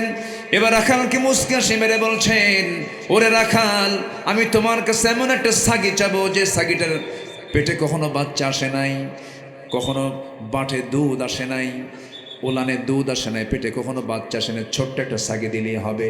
রাখাল মুস্কি হাসি মেরে মনে মনে চিন্তা করতেছে, লোকটা পাগল নাকি, ছোট্ট ছাগি দিয়ে কী করবে? কিচ্ছু না বলে ছোট্ট একটা ছাগি এনে নবীর হাতে যখন দিয়ে দিয়েছে, রাখাল তো জানে না এই হাতের বরকত কত বড় বরকত।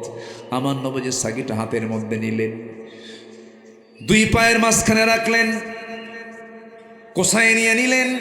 আমার নবীজি ছাগলটা নিয়ে, ওই ছাগিটার পিছনের 2 পায়ের ঠিক মাঝখান বরাবর ওলানের কাছে 2টা হাত রেখে দিলেন। 2টা হাত রেখে দিয়ে বিসমিল্লাহ বলে ফু দিয়ে দিলেন। গোটাও দুধের ওলানটা টন টন করা দুধে ভরপুর হয়ে গেছে। জোরে বলে সুবহানাল্লাহ।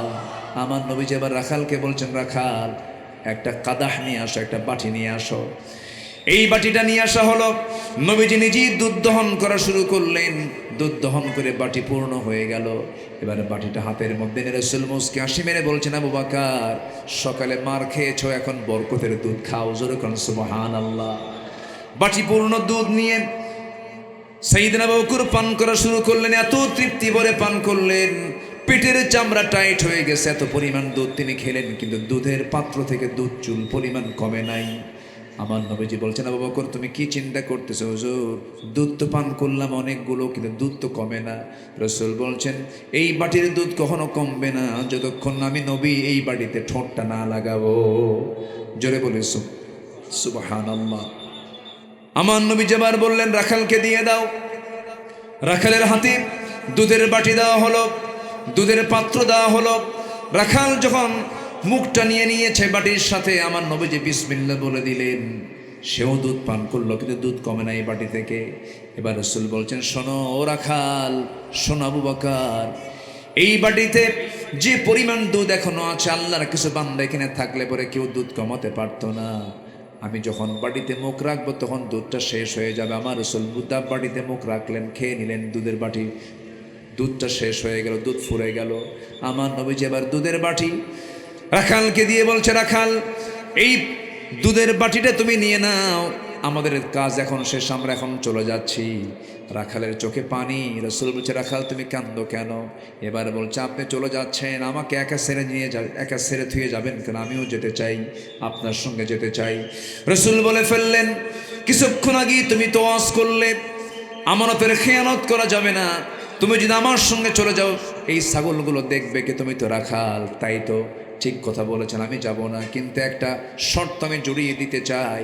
আপনাকে যখন ছোট্ট সাগিটা দিলাম, আপনি ওলানের কাছে গিয়ে দুটো হাত রাখলেন, আপনি কি যেন দোয়া পড়লেন, ওই দোয়াটা আপনি আমাকে শেখায় দিবেন। আমার শেখা দারুণ প্রয়োজন, কেন কি করবা তুমি? এবার বলতেছে, ওই দোয়াটা মাঝে মাঝে আমি শিখে মাঝে মাঝে এই দোয়াটা পড়বো, আর ওলান থেকে দুধ পান করে খাবো। আল্লাহু আকবার বলে। আমার নবীজি বলছেন, ও রাখাল, হাজারবার এই দোয়া পড়লে কোনো লাভ হবে না। তোমার ভিতরে শিরকিয়াতের পচা দুর্গন্ধ আছে, শিরকিয়াতের পচা দুর্গন্ধ দূর করে তোমাকে কালিমা পড়তে হবে। তুমি কি করবে বলো? সঙ্গে সঙ্গে রাখাল বলছে, আমার সন্দেহ হয় এত সুন্দর চেহারার মানুষ, আপনি কি মক্কার মাটিতে আব্দুল্লাহর পুত্র মুহাম্মদের জন্ম হয়েছে সেই লোকটা নাকি? রাসূল বললেন, ও রাখাল, চিনতে ভুল করো নাই, হ্যাঁ আমি হলাম সে আব্দুল্লাহর পুত্র মুহাম্মদ। জোরে বলেন সুবহানাল্লাহ। রাখাল হাতটা গায়ে দিল, নবীজি হাতটা বাড়ায়া দিলেন, কালিমা পড়ায়া দিলেন।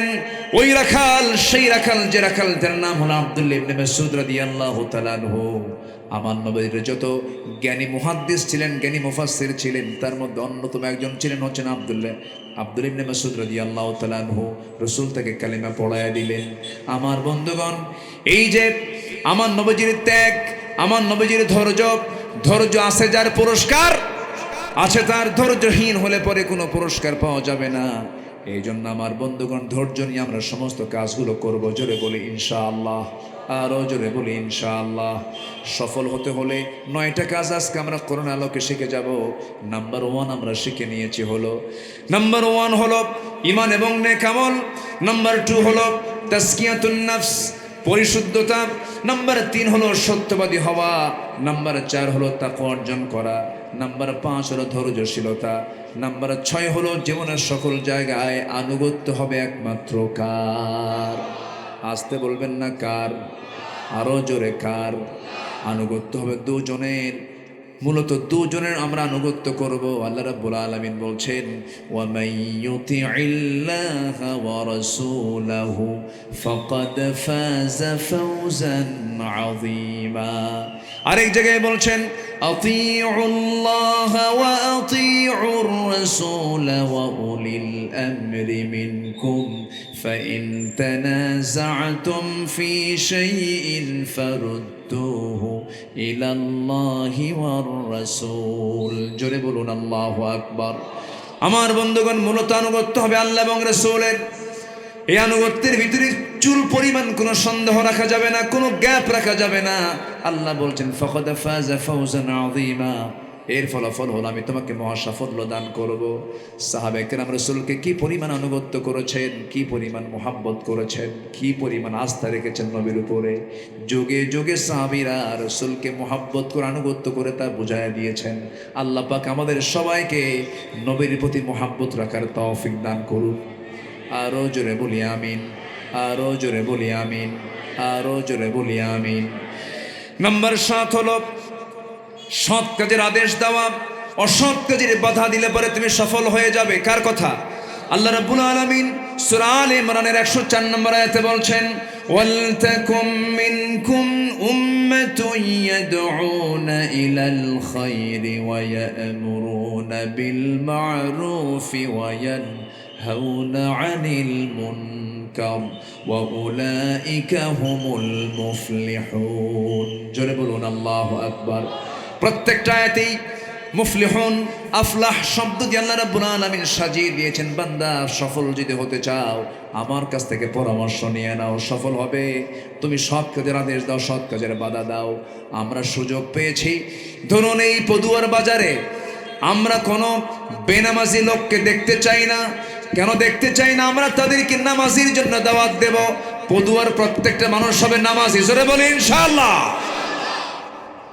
দাওয়াতি কাজ করার দরকার আছে না নাই? আসতে বলবেন না, আছে না নাই? পদুয়ার বণিক সমিতি, ব্যবসায়ী সমিতি আছে না নাই? ব্যবসায়ী সমিতি ঘোষণা করবে, আজান যখন হবে দোকানের শাটার বন্ধ হবে, মসজিদের দরজা খোলা হয়ে যাবে। এটা হচ্ছে সৎ কাজের আদেশ। তোমার গ্রামকে যুবক তুমি সাজাও। তুমি তো দেখিয়ে দিয়েছো বাংলাদেশকে। তোমার হংকার গর্জনে গণভবনের বাসিন্দার সময় পেয়েছিল মাত্র 45 মিনিট। তুমি তোমার গ্রামকে সাজাও, বেনামাজির তালিকা করো। কারণ নামাজ পড়ে না, তাদের ঘরে দাওয়াতের টিম পৌঁছে যাও, দাওয়াতি কাজ করো। গ্রামের কোন ঘর থেকে কার মেয়ে অর্ধলগ্ন পোশাক পরে, লিপস্টিক লাগায়া, কপালে টিপ লাগায়া, চুল ছেড়ে দিয়ে বের হয়, তালিকা করো। চলে যাও সবাই মিলে তার বাবার কাছে গিয়ে বলো, আপনার মেয়ে অর্ধলগ্ন হয়ে বের হয়, আমরা যুবক, আমাদের চোখের গুনাহ হয়, আপনার মেয়েকে সামলান। আসতে কয়, আসতে কয়, ঠিক কিনা? এটাই হচ্ছে ওয়াতানহাউনা আনিল মুনকার। এরকম করে করে যদি আমি আমার গ্রাম, আমি আমার পরিবার, আমি আমার ব্যবসা, আমার কর্মক্ষেত্র, প্রত্যেকটা জায়গায় যদি আমার দাওয়াতি কাজের মধ্য দিয়ে আমি যদি পরিবর্তন আনতে পারি, আগামীর দেশ হবে ইসলামের দেশ। আল্লাহ কবুল করুন, আল্লাহ কবুল করুন, আল্লাহ কবুল করুন। আজকে আমি যে পয়েন্ট আলোচনা করছি, আমাদের এখন ব্যক্তি গঠন করা দরকার, পরিবার গঠন করা দরকার, আমাদের নিজেকে প্রস্তুত করা দরকার। একটা ইসলামী দৃশ্য আমরা দেখতে চাই, আমরা একটা ইসলামী রাষ্ট্র দেখতে চাই। এই জন্য রাষ্ট্রের একজন আদর্শ নাগরিকের যোগ্যতা হাসিল করার দরকার আছে না নাই? নাম্বার 7 শেষ করে দিই নাকি? আলোচনা চালাবো, আলোচনা চলুক, হুজুর মরুক, আমাকে তো বাঁচা দরকার। খুব ভালো মানুষ আপনারা, বলি আলহামদুলিল্লাহ, আরো জোরে বলি আলহামদুলিল্লাহ। নাম্বার 8 হলো তওবা করা। কি করা বলেন? বলেন কি করা? তওবার রাস্তা আছে না নাই? হাত্তা ইউগারগার, হাত্তা ইউগারগার। তওবার সুযোগ আল্লাহ তাআলা কত লম্বা করে দিয়েছেন। আমরা তওবা করব কার কাছে? আল্লাহর কাছে। একবার না বারবার? আসতে কয়, একবার না বারবার? তুবু ইলাল্লাহ ফাইন্নী আতুবু ফিল ইয়াউমি 100 মাররা। আমার রাসূল বলেন, তোমরা আল্লাহর কাছে তওবা করো। আমি রাসূল নিজে 100 বারেরও বেশিবার সারাদিন তওবা করি। চিন্তা করা যায়? আর আমাদের এক নেতা, কি নাম, লতিফ সিদ্দিকী না কি না, সে বলে আমি আমিন কই না। কেন? হুজুররা শুধু আমিন বলতে বলে, আমি আমিন কব কেন? আমার জীবনে তো কোনো গুনাই নাই। আমার দেশে মাঝে মাঝে এই আমদানি হয় যে কেমনে, এগুলো আমদানি হয় বুঝেন তো? পাগল এগুলো, পাগল। এর আগে বলেছিল হজ ছিল মুহাম্মাদের ব্যবসা। যেরকম নাউজুবিল্লাহ। কয়েকদিন আগে বললো আমার জীবনে কোনো গুনাই নাই, আমি আমিন বলবো কেন? বদমাইশ এগুলো। অথচ আল্লাহ তাআলা বলছেন ফাসাব্বিহ বিহামদি রাব্বিকা ওয়াস্তাগফিরহু ইন্নাহু কানা তাওয়াবা। বান্দার দায়িত্ব ক্ষমা চাওয়া কার কাছে? বান্দার দায়িত্ব ক্ষমা চাওয়া কার কাছে? আল্লাহর কাছে সারেন্ডার করব আমরা। জোরে বলি ইনশাআল্লাহ। সবাই কি নামাজ পড়তে রাজি আছেন? আসতে বলি, নামাজ কি সবাই পড়তে রাজি আছেন? 5 ওয়াক্ত নামাজ কি সবাই পড়বেন? হাত তুলে দেখেন তো দেখি। জোরে বলি ইয়া আল্লাহ। আরো জোরে বলি ইয়া আল্লাহ। আমাদেরকে 5 ওয়াক্ত সালাত আদায় করার তৌফিক তুমি আল্লাহ দিয়া দাও। জোরে বলি আমিন। আরো জোরে আমিন। আরো জোরে আমিন। তওবা আছে যার, তওবা আছে যার, ক্ষমা আছে তার। তওবা নাই যার, ক্ষমা নাই তার। আল্লাহ তাআলা তওবা নামে একটা সূরাও দিয়েছেন তওবার গুরুত্ব বোঝানোর জন্য। তুবু ইলাল্লাহ তাওবাতান নাসুহা। আরেক জায়গায় বলছেন তুবু ইলাল্লাহি জামিআ আইয়ুহাল মুমিনুন লাআল্লাকুম তুফলিহুন। প্রত্যেকটা আয়াতে তুফলিহুন মুফলিহুন আছে না নাই? আচ্ছা, আমি আজকে সফলতা কোন পথে এই সাবজেক্টের উপরে কথা বলার চেষ্টা করছি। আমি আলোচনার মাঝ পথে আছি, এখনো অর্ধেক আলোচনা পড়ে আছে। কি করব বলেন?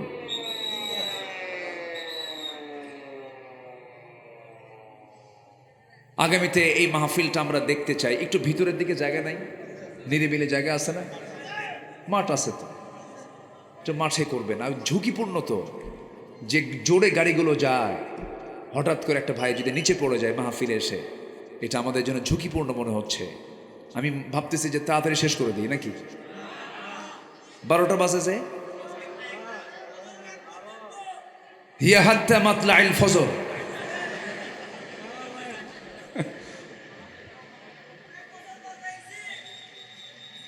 জি জি, আমরা ফজর পড়ব, জোরে বলি ইনশাআল্লাহ। জোহর পড়ব, জোরে বলি ইনশাআল্লাহ। আসর পড়ব, জোরে বলি ইনশাআল্লাহ।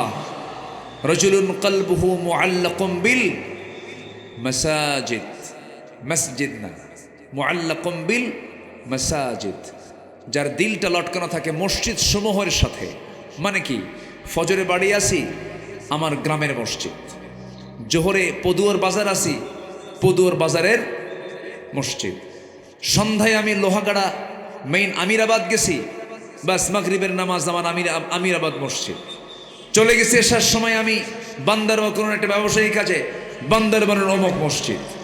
রাজুলুন কলবুহু মুআল্লাকুম বিল মাসাজিদ। এটাই হচ্ছে আল্লাহ তাআলা আরশ আজিমের ছায়ার নিচে জায়গা দিবেন ওই সমস্ত বান্দা, যে বান্দার দিলটা লটকানো থাকে কার সাথে? মসজিদের সাথে। আল্লাহ পাক আমাদেরকে নামাজি বানান। জোরে বলি আমিন। আরো জোরে আমিন। সবার বাড়িতে মা বোন আছে না নাই? মা বোনদের সবচেয়ে বড় জরুরত দিক হলো ইহুদি খ্রিস্টান এবং পার্শ্ববর্তী যে আমরা রাষ্ট্র দেখতে পাচ্ছি, হলিউড এবং বলিউড, অ্যাটম বম যত বড় ক্ষতিকর, তার চেয়ে বড় ক্ষতিকর এখন হয়ে গেছে বলিউড এবং হলিউড। ইমান বিধ্বংসী এই হলিউড বলিউডগুলো যুব সমাজকে নষ্ট করে দিচ্ছে, মাদেরকে নষ্ট করে দিচ্ছে। আমার মা বোনদের পাহারা দেওয়ার দায়িত্ব প্রত্যেকের আছে না নাই? আসতে বলবেন না, আছে না নাই? সবার মা বোনদেরকে পাহারা দিবেন, যেন তারা ফিতনায় না পড়ে, যেন তারা পর্দার পরিবেশ থেকে বিচ্যুত না হয়। মেয়েদের সবচাইতে বড় ইবাদত হচ্ছে তাদেরকে পর্দার মধ্যে থাকতে হবে, তাদেরকে পর্দার মধ্যে রাখতে হবে। মেয়েরা কখনো পরাধীন ছিল না, পর্দা থাকলে পরাধীন হয়ও না, বরঞ্চ পর্দাই হচ্ছে তাদের স্বাধীনতা। ঠিক কিনা বলেন? মেয়েরা ইসলামে তাদের সম্মান মর্যাদা সবচেয়ে কম না বেশি? বেশি। কিন্তু আজ গোটা পৃথিবীতে নারীদেরকে বানানো হয়েছে পণ্য সামগ্রীর মতো, ভোগ্য সামগ্রীর মতো, যা আজ থেকে ১৫০০ বছর আগে সেই আইয়ামে জাহালিয়াতের যুগে আরবের মধ্যে সেই অবস্থা বিরাজ করেছিল। সেই সিচুয়েশনটা আজকে প্রেজেন্ট ওয়ার্ল্ড আমরা দেখতে পাচ্ছি। নারীকে আমরা আর পণ্য দেখতে চাই না, নারীকে তার মর্যাদার উচ্চাসনে আমরা সমাসীন দেখতে চাই। এই জন্য ১ নম্বর শর্ত হলো পর্দা, যা বাস্তব প্রয়োজন। মেয়েদের সম্মান সম্ভ্রম টিকে রাখার জন্য এক মোক্ষম পদ্ধতি হচ্ছে পর্দা। আল্লাহ তুমি প্রত্যেক পরিবারকে পর্দাশীল পরিবার হিসেবে তুমি আল্লাহ কবুল করে দাও। জোরে বলি আল্লাহুম্মা আমিন। মেয়ে, মা, বোন, স্ত্রী সব দায়িত্ব পুরুষের আছে না নাই? আছে। আমরা খেয়াল করার চেষ্টা করব, সেই তৌফিক সবাইকে আল্লাহ পাক দান করুন। জোরে বলি আল্লাহুম্মা আমিন। আমি আর কথা বাড়াবো না, আর একটা পয়েন্ট বলেই, 9টা পয়েন্টের কথা বলেছিলাম, 12টাও বেজে গেছে। সর্বশেষ সফল যদি হতে চাও, আল্লাহ তাআলা সূরা মুমিনুন দিয়েছেন। সূরা মুমিনুনের প্রথম 10টা আয়াত তোমরা ফলো করো। আল্লাহ তাআলা বলছেন কদ আফলাহাল মুমিনুন, যেরকম আল্লাহু আকবার। মুমিনরা বিফল না সফল? মুমিনরা বিফল না সফল? কদ আফলাহাল মুমিনুন। কিন্তু কাফের কি সফল? মুনাফিক কি সফল? না। সফল কারা? মুমিন সফল। কোন মুমিন? যার মধ্যে মুমিনের গুণগুলো থাকবে, ঈমানের গুণগুলো থাকবে। 1 নম্বর হলো 5 ওয়াক্ত নামাজ। কয় ওয়াক্ত নামাজ? 5 ওয়াক্ত নামাজ। আল্লাহ পাক সবাইকে আদায় করার তৌফিক দান করুন।